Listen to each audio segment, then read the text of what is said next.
आपको तो कोई टेंशन ही नहीं है। किस बात के लिए टेंशन लेना है?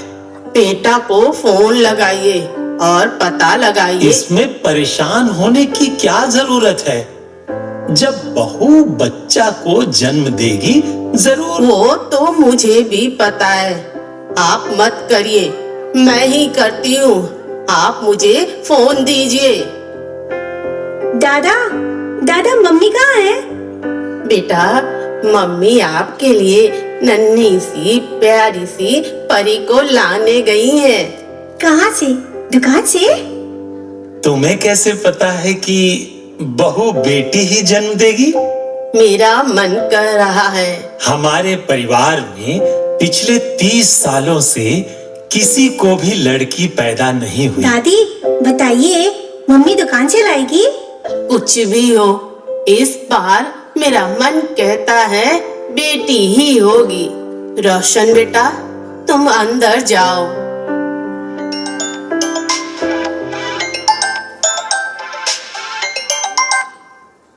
हाँ बेटा, बोलो, क्या समाचार है? पापा, हेलो पापा, खुशखबरी है। हमारे घर में एक नन्ही परी का आगमन हुआ है। ठीक है बेटा, अच्छी बात है।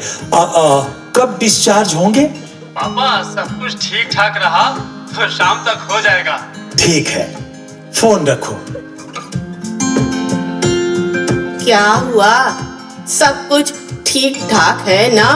क्या बोलूं, समझ में नहीं आ रहा है। जल्दी बोलो, क्या बात है? तुमने क्या कहा?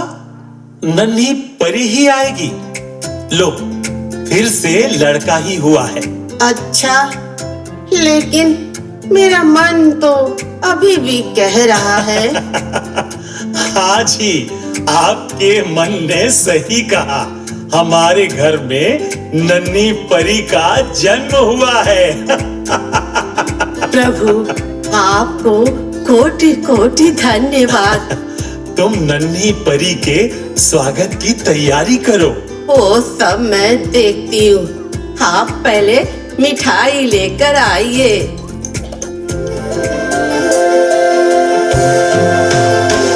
परियों के जैसी प्यारी इस घर में एक परी है।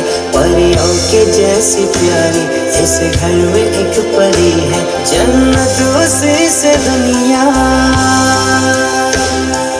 हाय, जन्नतों से दुनिया घर और ये सभी है। परियों के जैसी प्यारी इस घर में एक परी है। परियों के जैसी प्यारी इस घर में एक परी है।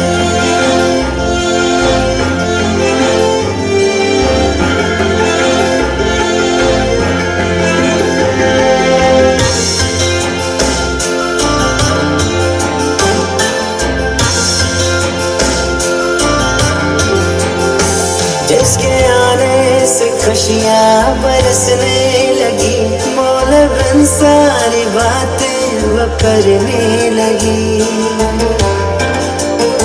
बेटी जन्मे तो माथे पे चंदन लगे। बेटी घर में तो घर एक मंदिर बने। मेरी किस्मत नसीबा मेरी जिंदगी, जो दुआओं में मांगी है मन्नत बनी। लाडू बिटिया मेरी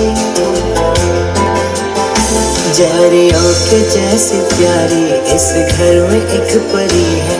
परियों के जैसी प्यारी इस घर में एक परी है। बेटी तो बहुत सुंदर है। मेरी माँ की शक्ल है। मुझे भी दिखा, मैं भी देखूंगा। रोशन, रुको, तुम्हें भी दिखाएंगे। पहले दादी को तो देखने दो।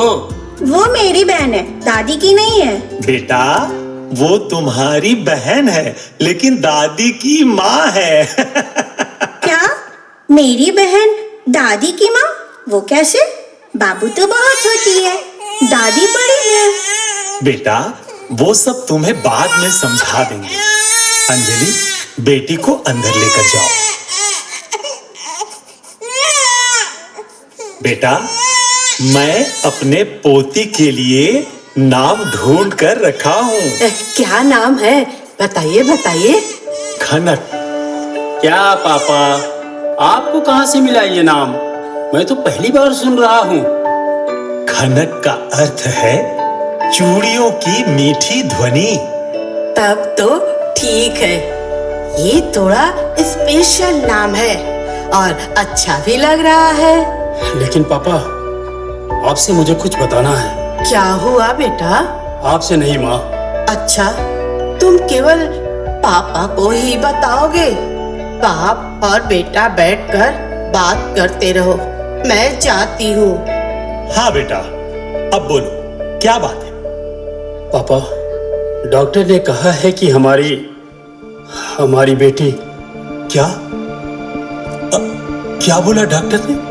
जल्दी बताओ बेटा। बेटी जब पैदा हुई थी तो नहीं रोई। तब तो खुशी की बात है कि हमारी बेटी कम रोएगी और ज्यादा हंसेगी। क्या पापा, आपको पता नहीं है, जब बच्चे जन्म लेते समय नहीं रोते हैं तो क्या हो सकता है?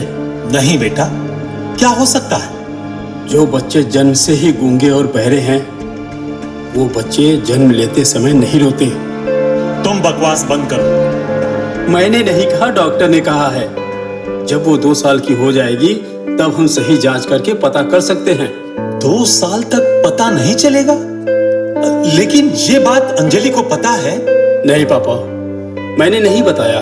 अच्छा हुआ तुमने नहीं बताया, किसी को बताना भी नहीं। खनक के 3 साल होते होते अंजलि को शक होने लगता है कि उसकी बेटी कुछ आवाज नहीं दे रही है, लेकिन वह किसी को बताती नहीं है। लोग खनक के बारे में क्या क्या बोलते हैं, आइए हम देखते हैं। हेलो सौम्या, कैसी हो? मैं ठीक हूँ। ये तुम्हारा बेटा है? क्या नाम है? इसका नाम है प्रांजल। बेटा, आंटी को नमस्ते बोलो।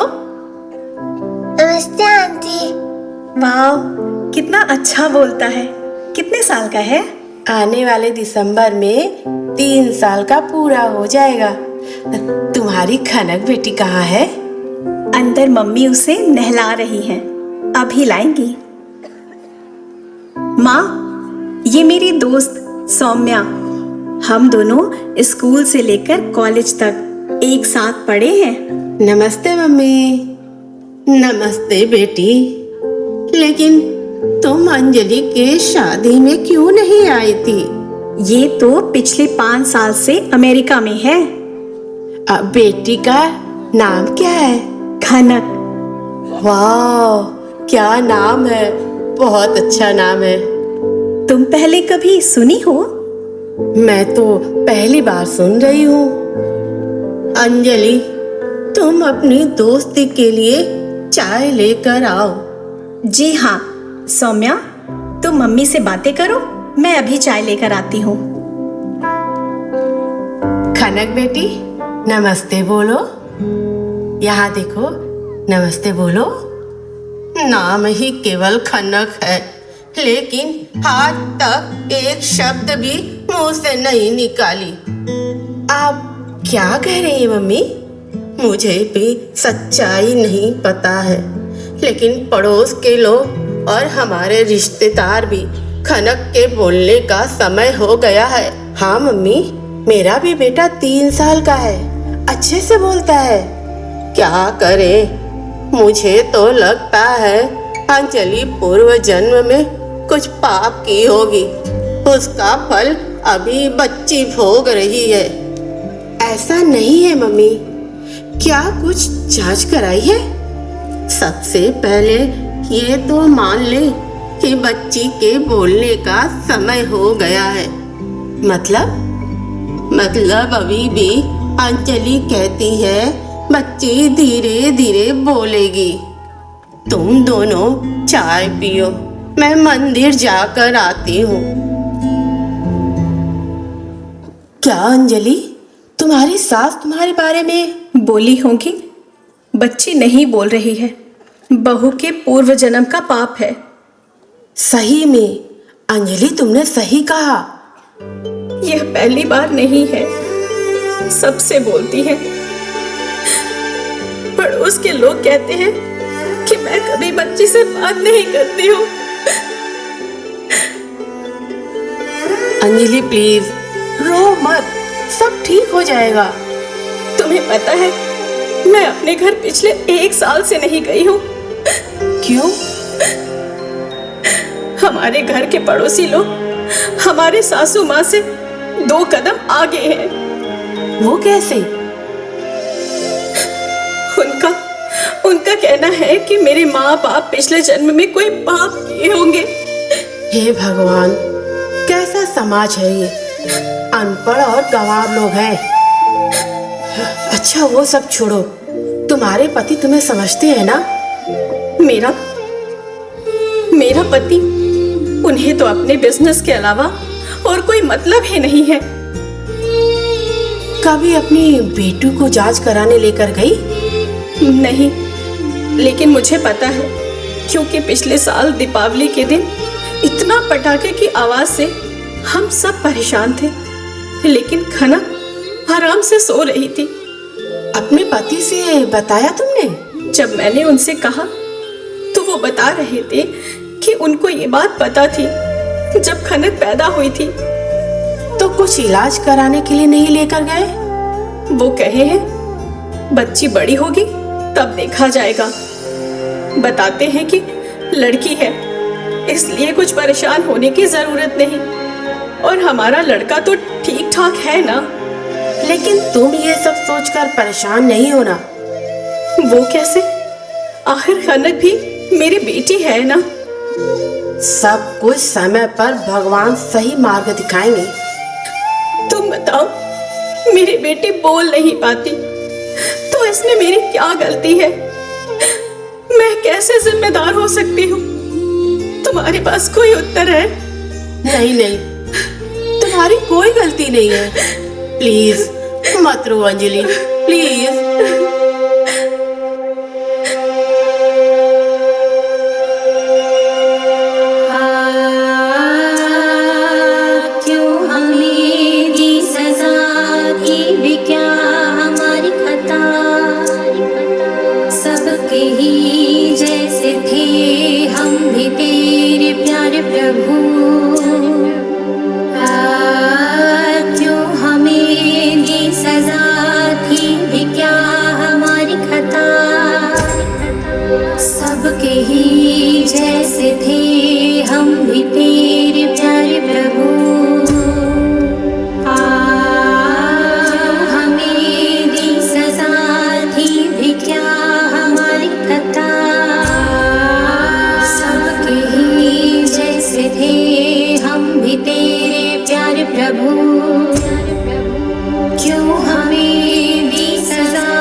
जीवन इन्हें भी क्या इनमें कमी, प्यारी है मासूम है बेटी ये भी तो मेरी। दर्द ना सह पाऊंगी, जीते जी मैं मर जाऊंगी, जीते जी मैं मर जाऊंगी। प्रभु तेरी कसम, तेरी कसम, तेरी कसम।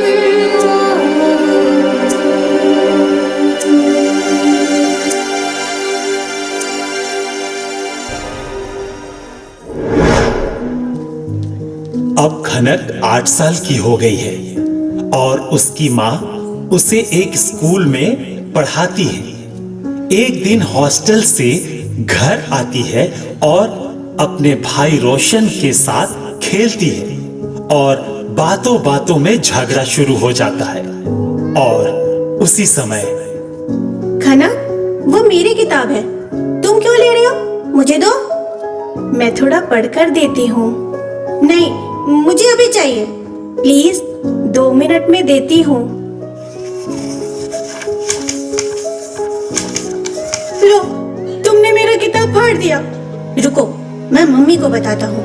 मम्मी, खनक मेरा किताब फाड़ दी है। क्या हुआ? क्यों रो रहे हो? देखो मम्मी, खनक मेरी किताब फाड़ दी है। जब से हॉस्टल से आई हो तब से घर पे समस्या है। तुम जल्दी से हॉस्टल चली जाओ। फिर बता क्यों किया ये गुनाह तूने प्रभु, दुनिया में ना रही हमारी जगह, कोई जगह, कोई जगह।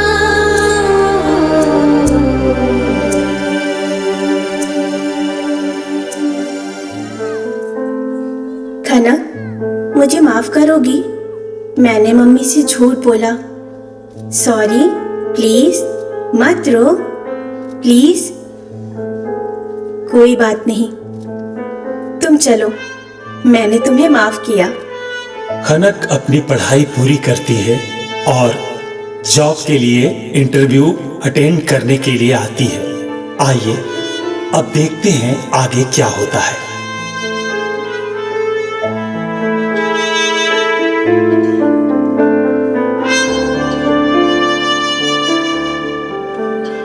हे राजू, वहां देखो, एक और लड़की आ गई। इसका मतलब हमारा सेलेक्ट होना और मुश्किल है। अरे ये क्या बात हुई? ये लड़की हम लोगों को विश तक भी नहीं की।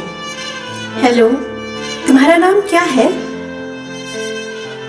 इतना घमंड देखो। हेलो, तुमसे ही हम लोग पूछ रहे हैं। हो सकता है इसकी मम्मी बताकर भेजी होंगी कि इंटरव्यू खत्म होने तक किसी से बात नहीं करना।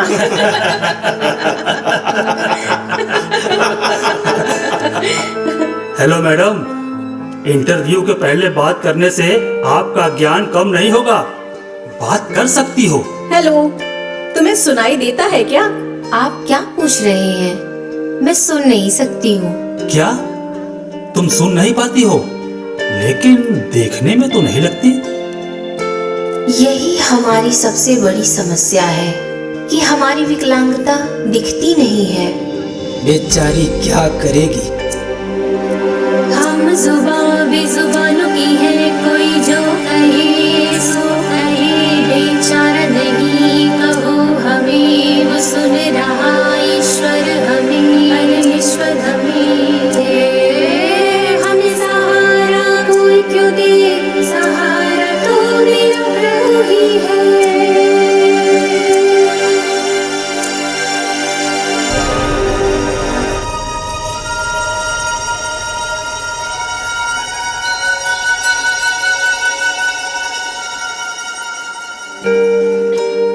खनक इंटरव्यू देने के लिए पैनल के सामने आती है। अंदर आकर कुर्सी पर बैठ जाइए। मैंने आपको बैठने के लिए कहा। सॉरी, मैं सुन नहीं सकती। आप अपना नाम और परिचय बता दीजिए। अपना नाम और परिचय बता दीजिए। मैं बोल नहीं पाती हूँ। फिर तुम इंटरव्यू देने क्यों आई हो? सर, हमने विकलांगों को भी बुलाया है। लेकिन इसकी बात को कौन समझेगा? मैं इंटरप्रेटर को बुलाता हूँ। वो सब पहले करना चाहिए। सर, एक्चुअली विकलांग को आखिरी में आना चाहिए था। फिर इनको कौन अंदर आने दिया?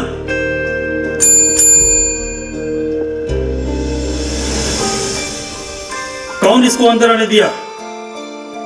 सर, मैं पानी पीने के लिए गया था, तब तक ये अपने से अंदर आ गई। मैंने नहीं भेजा था। ठीक है, तुम जाओ। हेलो, आप उठो और बाहर जाओ। हम बाद में बुलाएंगे।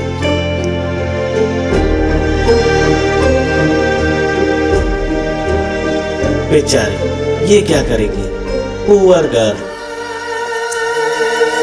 हम जुबां बेजुबानों की है, कोई जो कहे सो कहे, बेचारा नहीं कहो हमें, वो सुन रहा ईश्वर हमें।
मैं बेचारी नहीं हूँ। आप हमारी बात को नहीं समझते हैं, इसका मतलब मैं बेचारी नहीं हूँ, बल्कि आप सब बेचारे हैं। गूंगे और बहरे होने में मेरी क्या गलती है? आप हमें इतना भी नीचे मत गिराइए। हम भी कुछ कर सकते हैं, हमारे अंदर भी हुनर है। हम भी किसी से कम नहीं हैं।